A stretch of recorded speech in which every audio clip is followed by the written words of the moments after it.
sobre el matrimonio. Rara vez, o por así decir, nunca un matrimonio evoluciona a la perfección y sin crisis hacia una relación individual. No existe el volverse consciente sin padecimiento. Un hombre acaso percibe la relación con su mujer como exclusivamente colectiva, pero esto sencillamente no es suficiente. Él debería tener una relación individual con ella. Si esta falta, entonces no existe adaptación individual. Entonces él es el esposo corriente y del todo honorable, y su mujer es esa mujer con la cual se encuentra en la institución matrimonial. Él intenta cumplir sus deberes como esposo, al igual que intenta ser el buen director de una compañía. Pero su mujer es una mujer especial con la cual debería tener una relación especial. Para comprender el matrimonio debemos pensarlo como una institución y considerar su importancia histórica. Desde tiempos inmemoriales el matrimonio ha existido como una institución para el casamiento, y siempre fueron muy escasas las bodas por amor. En primer lugar se trataba de un negocio de intercambio. Las mujeres se compraban y se vendían. En las familias reales sigue siendo una especie de trata de vacas, y en las familias muy ricas es similar. Sin lugar a dudas, esto sucede entre campesinos por motivos económicos convincentes. A menudo se trata de ir a lo seguro, como decimos, esto es, dinero llama al dinero. El matrimonio es una institución colectiva y la relación dentro del matrimonio es una relación colectiva. Tan pronto como los tiempos se vuelven un poco más sofisticados y existe cierta cultura, el individuo se convierte en un ser mimado, se poseen más deseos y exigencias, se psicologiza y se desea comprender, y luego se comprueba que realmente uno no es el indicado para el otro, y que no se tiene una verdadera relación. Después de una gran catástrofe se busca una habitación hermética en donde se pueda estar seguro. Cualquier habitación sirve mientras no haya goteras, pero no se tiene relación alguna con esa habitación. Es solamente un agujero cualquiera con un techo encima que ofrece una seguridad relativa. En tiempos remotos, en condiciones de barbarie y entre tribus primitivas, cualquier mujer era más o menos buena. Esto aclara el incesto entre campesinos. Existen casos extraordinarios en Suiza. He aquí un caso del que oí hablar hace poco. Un campesino joven quería casarse. Su madre y él poseían una buena propiedad. Por eso la madre le dijo, ¿para qué casarse? Solamente habrá más bocas que alimentar. Debería irme y me tendrías que mantener. Si quieres una mujer, tómame a mí. Aquí tenemos al campesinado, y algo así sucede por motivos económicos. Los tribunales sostienen que en algunas localidades el incesto por motivos económicos es tan frecuente que ya no vale la pena ocuparse de ello, no se hace el esfuerzo. Por todas partes se descubren cosas así. En algunas de las islas británicas, en las Hébridas, entre otras, las condiciones de vida de las personas son extremadamente colectivas. Se vive instintivamente, de ningún modo psicológicamente. El fundamento del matrimonio ha sido siempre pronunciadamente colectivo. El elemento personal es el logro de una época cultivada, y solamente en épocas muy recientes el matrimonio se ha transformado en un problema que se pueda debatir sin ser acusado de inmoralidad. Suele decirse que la moral es lo único que no puede mejorarse. ¿Realmente es lo único? Hoy tenemos un gran problema, porque esa relación matrimonial colectiva ya dejó de ser aquello que las personas esperaban del matrimonio. Es decir, una relación individual que, por otra parte, resulta extremadamente difícil de conseguir en la vida conyugal. El matrimonio como tal representa un obstáculo. Esta es simplemente la verdad, pues lo más fuerte en el ser humano es la participación mística, el mero tú y tu perro en la oscuridad. Esto es más fuerte que la necesidad de individualidad. Se vive con un objeto y luego de un tiempo existe una asimilación recíproca y se tornan parecidos. Todo lo que vive en común se influye mutuamente. Existe una participación mística. El mana de uno asimila el mana del otro. Esta identidad, este depender el uno del otro, constituye un gran escollo para una relación individual. Cuando se es idéntico no existe relación posible. La relación solamente es posible cuando existe la separación. Debido a que participación mística es el estado más común dentro del matrimonio, especialmente cuando las personas se casan jóvenes, resulta imposible una relación individual. Quizá ambos escondan sus secretos ante el otro. Si los mostraran, ¿acaso lograrían crear una relación? O tal vez no tengan misterios que comunicar, entonces no existe nada que proteja contra esa participación mística, y se produce un hundimiento en ese abismo sin fondo de la identidad, y luego de un tiempo se descubre que ya no sucede absolutamente nada. No solo yo estoy tan loco como para estar casado de esta manera, todos estamos casados así, en consonancia con leyes antiquísimas, ideas sagradas, tabúes, etc. El matrimonio es un sacramento con leyes irrevocables. Deben criticarse las costumbres y no los individuos. En la medida en que el entendimiento o la astucia o el amor previsor de los padres no hayan concertado el matrimonio de los hijos, y en tanto que el instinto primitivo de los hijos no se encuentre deformado, ni por la falsa educación ni por la influencia secreta de los complejos estancados y negligentes de los padres, la elección del cónyuge se producirá normalmente debido a motivaciones inconscientes instintivas. La inconsciencia causa la no diferenciación, la identidad inconsciente. La conciencia práctica es que uno presupone en el otro una estructura psicológica similar. La sexualidad normal, como vivencia común y con la misma dirección aparente, refuerza el sentimiento de unidad y de identidad. Este estado se define como de completa armonía y se lo celebra como una gran suerte, un solo corazón, y con razón, pues el regreso a ese estado inicial de inconsciencia y de unidad sin conciencia es como un regreso a la infancia. De ahí los gestos aniñados de todos los enamorados. Más aún, como un regreso al vientre materno, al inconcebible mar de una plenitud creadora todavía inconsciente. En efecto, es una verdadera e indiscutible vivencia de la divinidad cuya fuerza avasalladora disuelve y devora todo lo individual. Es una verdadera comunión con la vida y el destino impersonal. Se quiebra la obstinación que cuida de sí. La mujer se vuelve madre, el hombre se vuelve padre, y ambos se ven privados de su libertad y se transforman en herramientas de la vida que avanza. Es normal en cierto sentido que los hijos se casen de algún modo con los padres. Psicológicamente resulta esto tan importante como biológicamente una cierta pérdida de los antepasados para el desarrollo de una buena raza. De ese modo surge la continuidad, una razonable supervivencia del pasado en el presente. Solo un exceso o un defecto es insano en esta dirección. Ahora bien, en la medida en que una semejanza con los padres, positiva o negativa, sea decisiva en la elección amorosa, no será plena la separación de la imagen de los padres, ni en consecuencia de la infancia.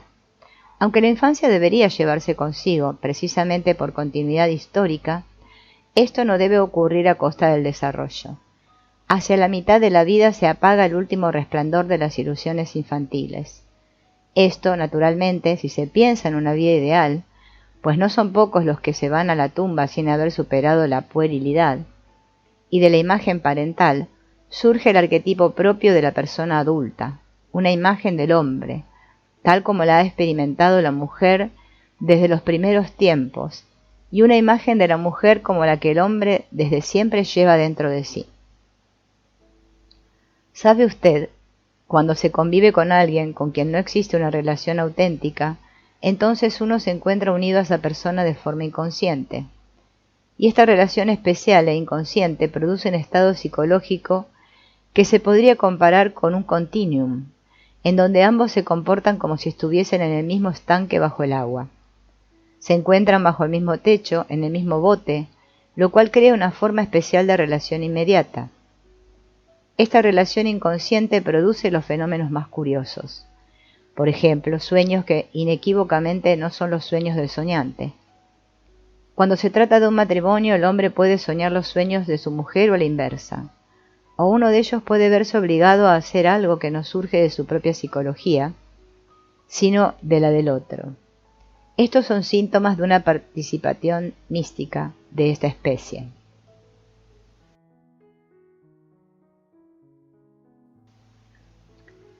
Una muy buena armonía familiar que descanse sobre la participación pronto conducirá a los intentos más vigorosos por parte de los cónyuges de liberarse y deshacerse el uno del otro. Luego inventan temas de discusión irritantes solamente para tener un motivo para sentirse incomprendidos. Si estudiaran la psicología matrimonial media, descubrirían que la mayoría de las dificultades radican en la hábil invención de temas de conversación excitantes para los que no existe el menor motivo. Cuando alguien se queja de que no se entiende con su mujer o con personas a las que estima, de que siempre suceden entre ellos escenas terribles y resistencias, entonces notará usted en el análisis de esta persona que padece de un ataque de odio.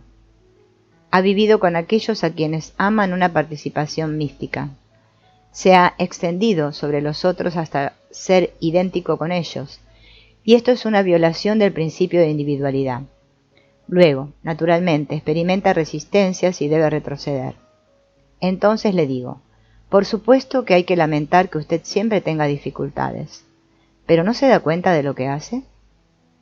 Usted ama a alguien y se identifica con él, y luego quiere naturalmente afirmarse frente al objeto de su deseo, y lo oprime mediante su identidad que da por sentada. Usted lo trata como si fuera usted mismo, y naturalmente habrá resistencias. Es una violación de la individualidad de la otra persona, y es un pecado contra su propia individualidad. Estas resistencias son un instinto sumamente útil e importante. Usted experimenta la contradicción, las escenas y los desengaños para finalmente volverse consciente de sí mismo, y luego el odio desaparece. Cuando se analiza a personas casadas o a personas que mantienen una relación muy estrecha, aun cuando no formen un matrimonio, no puede tratarse su psicología simplemente como una cosa separada. Es como si se tratase de dos personas, y resulta extremadamente difícil separar a partir de la relación qué cosas pertenecen a cada uno. Se comprueba con regularidad que semejante caso solamente puede ser aclarado por la llamada psicología individual, cuando otra persona, al mismo tiempo, juega un papel en esta conciencia. En otras palabras, se trata de psicología de las relaciones y no de la psicología de un individuo humano aislado. Resulta incluso muy difícil separar la parte individual de la parte relacional. Por tanto, apenas podemos considerar un sueño de este tipo como de su exclusiva propiedad. Pertenecería en igual medida a su mujer. Su psicología está en ella, como la de ella en él, y cada sueño que sueñan ambos es una expresión de esta unión.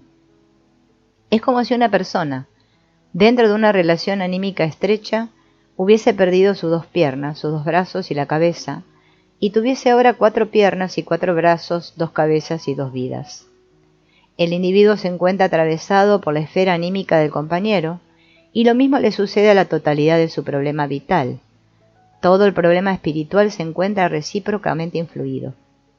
Gran parte de su material psicológico es material relacional que porta el sello de dos almas. La persona normal es una ficción, si bien existen ciertas regularidades con validez general. La vida anímica es un proceso que puede detenerse en los grados más bajos.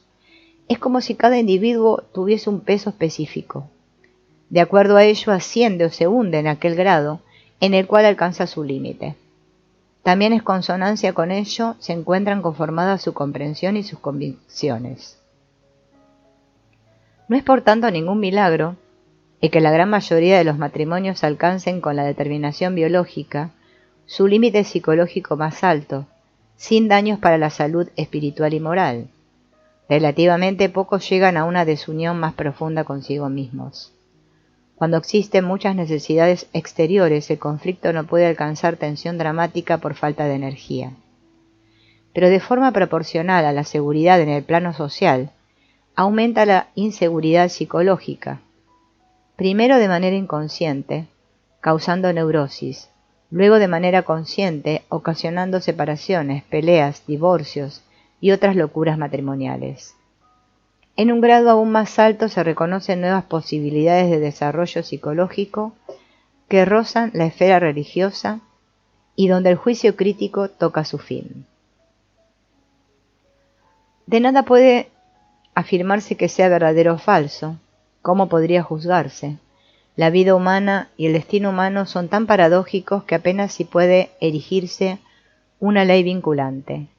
Cuando determinada mujer se casa con determinado hombre, suele ser cierto que existe una relación sexual entre ambos, pero algo mucho más fuerte que el poder de la sexualidad podría haberlos unido para otros objetivos completamente distintos.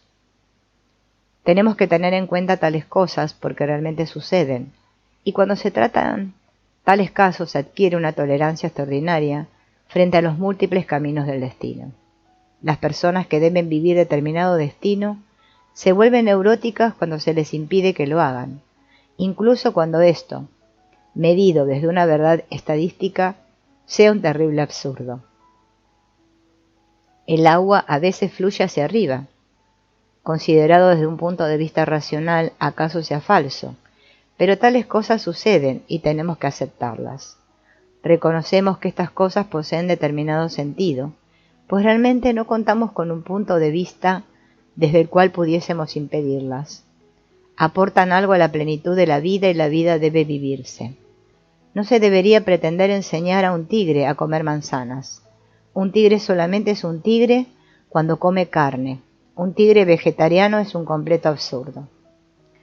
Ciertamente en el pasado no se había tenido en cuenta que el ser humano es un ser doble, un ser que posee una parte consciente, la cual conoce, y una parte inconsciente, de la cual nada sabe, y que sin embargo no tiene por qué permanecer oculta a los otros. Cuán a menudo se inventa todo tipo de historias de las que no se es consciente, pero que los otros ven y perciben con claridad. El ser humano vive como alguien cuya mano no sabe lo que hace la otra. El conocimiento de que tenemos que tener en cuenta la existencia del inconsciente es un hecho revolucionario. La conciencia como instancia ética posee el mismo alcance que el ser consciente. Pero allí, donde el ser humano no sabe, puede realizar las cosas más maravillosas o terribles sin rendirse cuentas y sin intuir nada de aquello que hace. La acción inconsciente siempre aparece como algo que va de suyo y por eso mismo no se reflexiona críticamente sobre ella. Luego, uno se asombra de la incomprensible reacción del entorno, al que se carga con las culpas, esto es, no se ve lo que uno mismo hace, y para todas las consecuencias procedentes de tal acción, se buscan las causas en los otros. Para esto los matrimonios proporcionan ejemplos instructivos de hasta qué punto se ve la paja en el ojo ajeno y no la viga en el propio. De mucho mayor, de infinito alcance, son las proyecciones de la propaganda bélica, en donde los deplorables vicios de la vida civil se instauran como principio.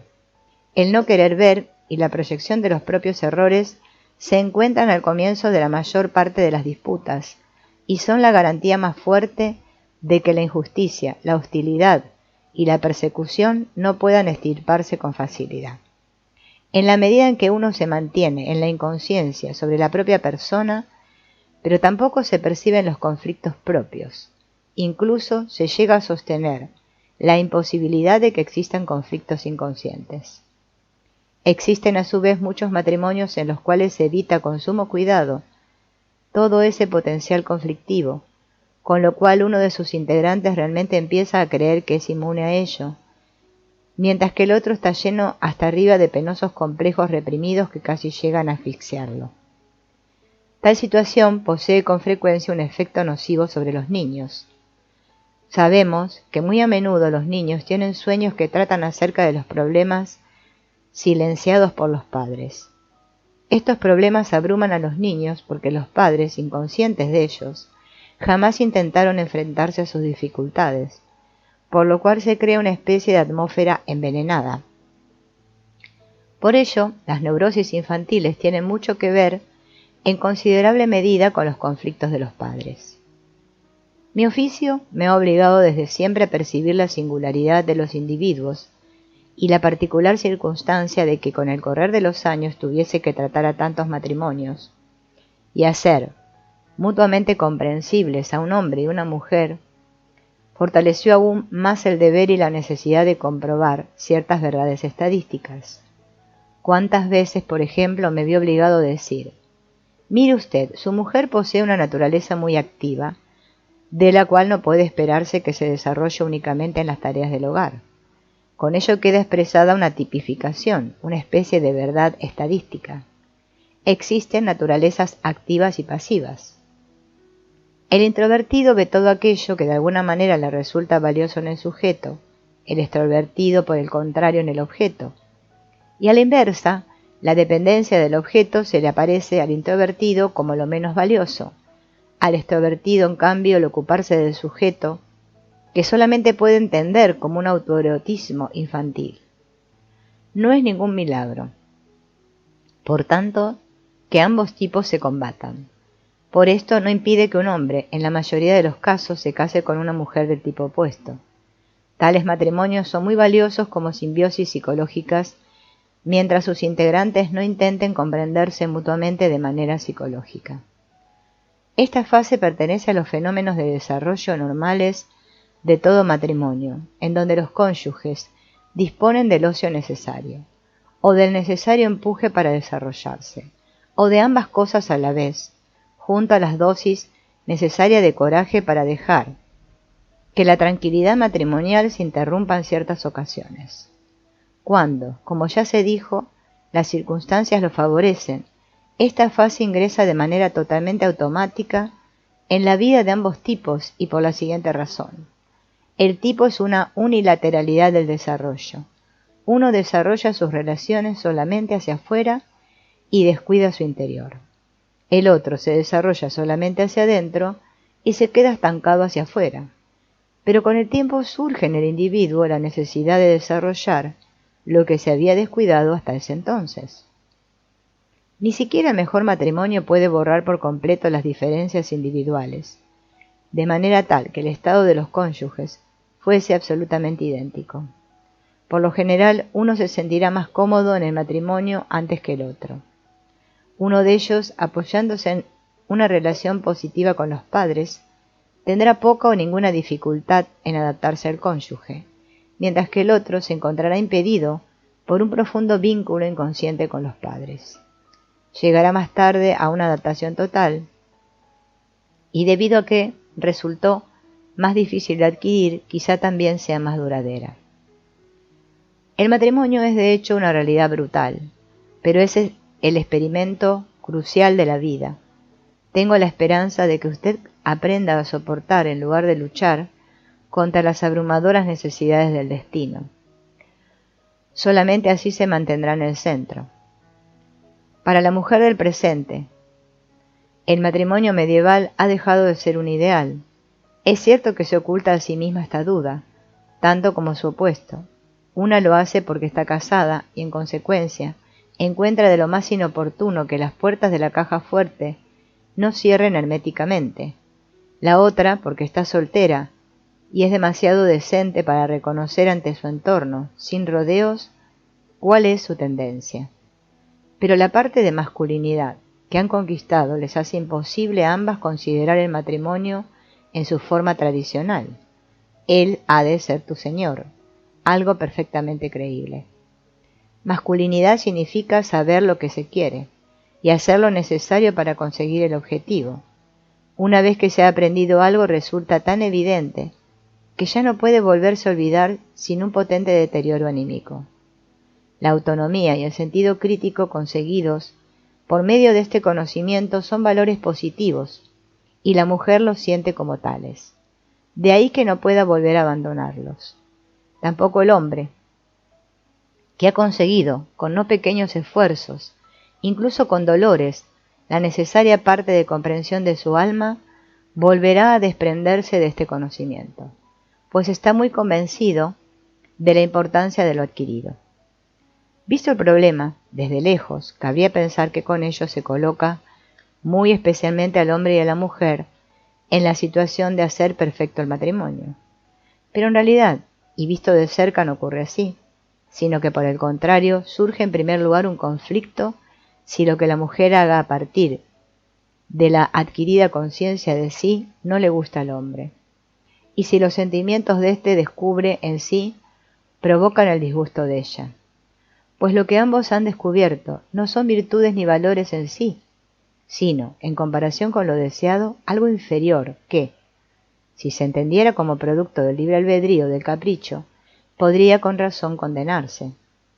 Así suele ocurrir, pero con ello se produce una injusticia a medias.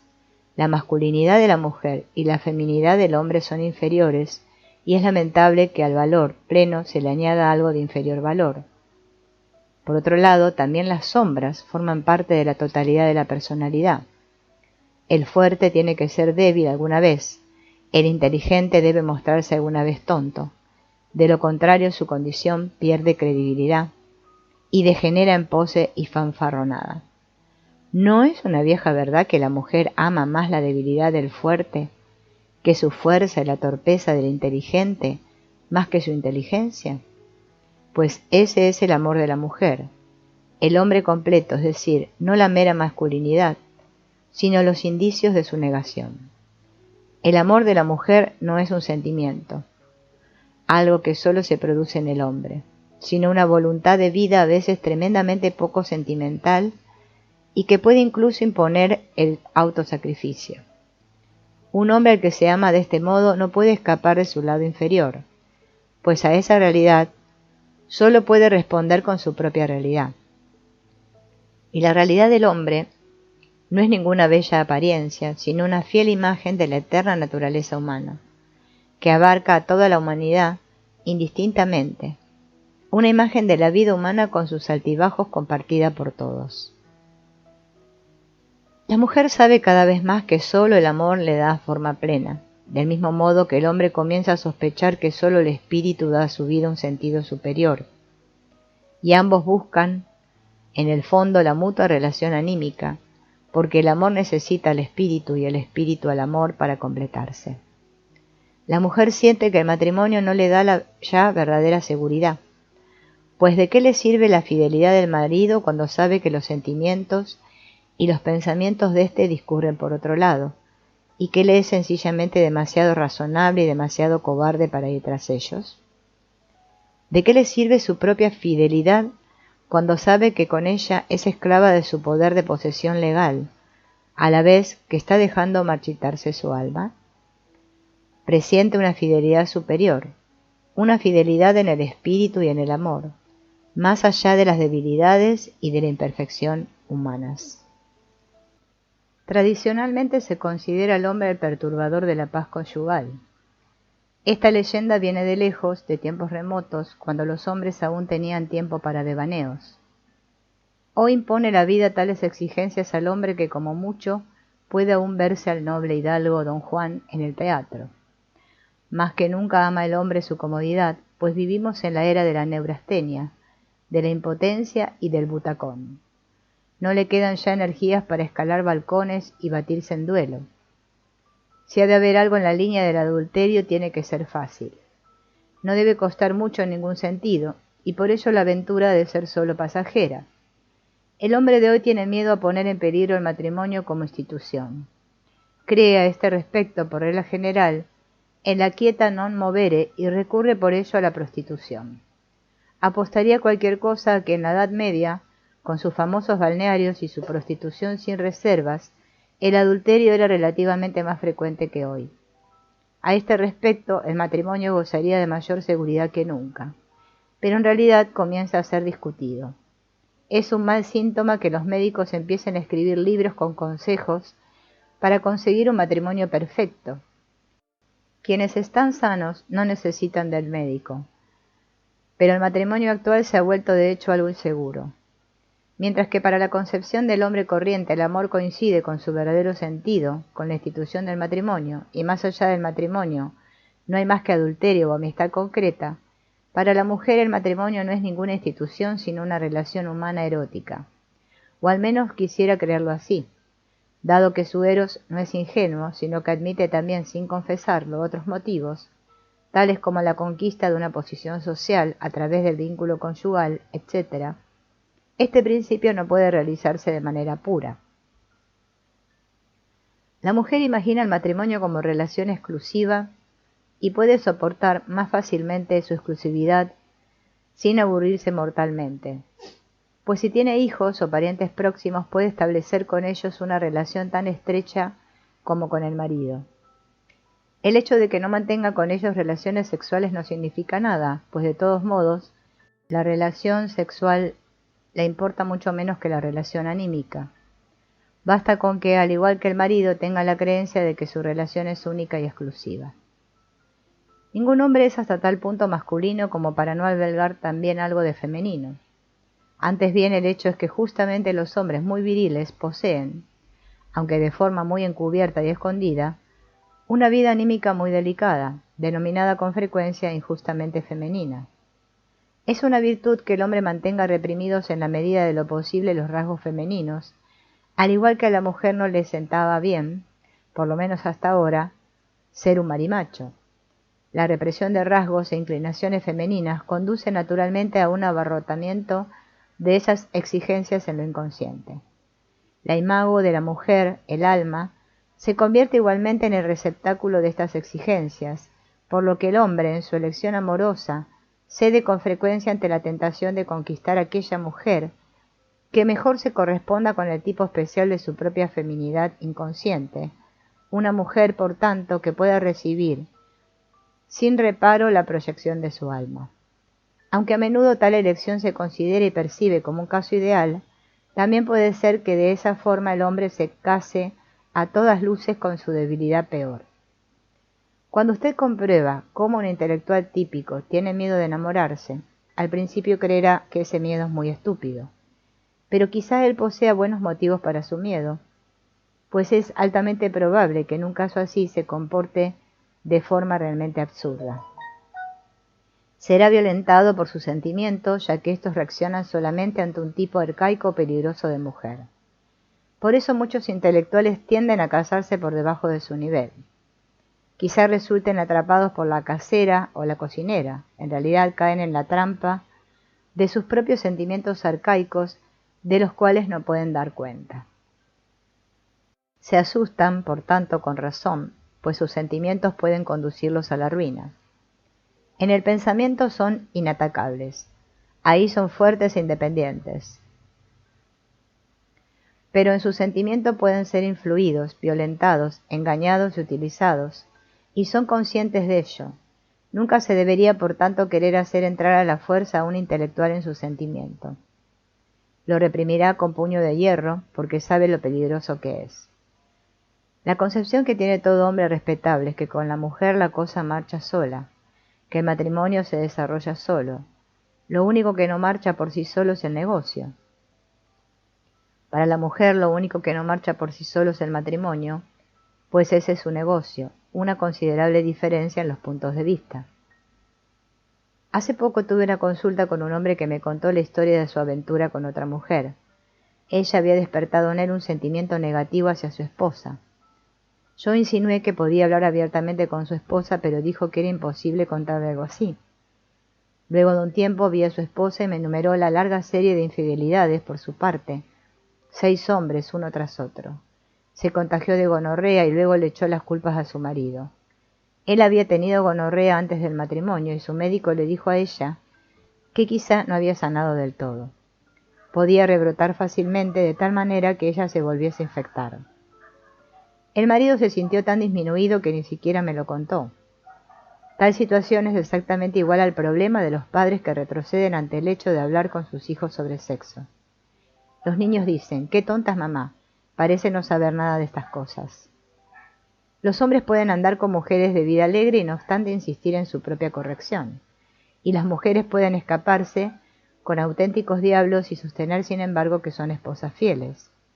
No tenemos que resignar al hecho de que el mundo es muy serio y al mismo tiempo muy ridículo.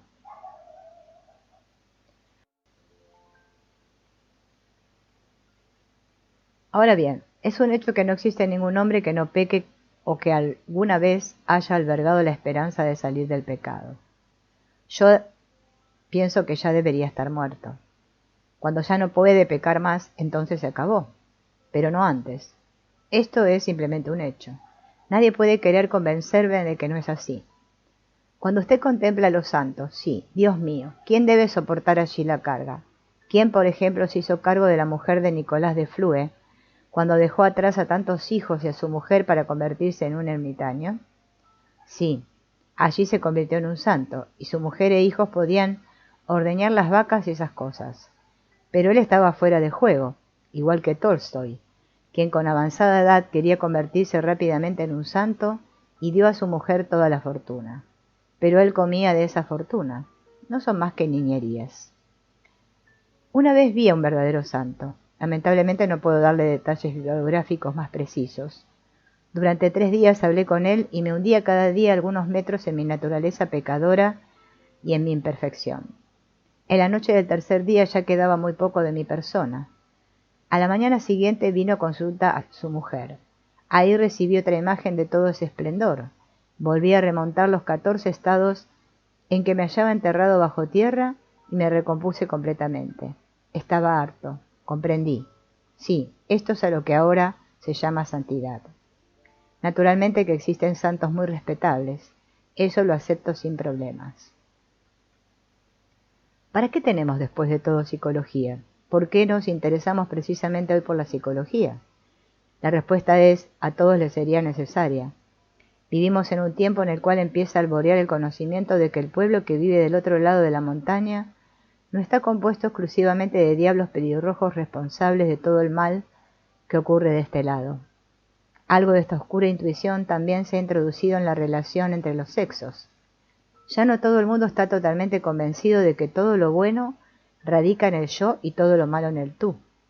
Ya existen hoy en día personas más que modernas que se preguntan con toda seriedad si a fin de cuentas no hay algo que realmente no funciona, si acaso no se ha sido algo inconsciente, algo anticuado, y debido a ello se siguen aplicando injustamente en la cuestión de las dificultades de relación entre ambos sexos métodos medievales, por no decir de los habitantes de la edad de las cavernas.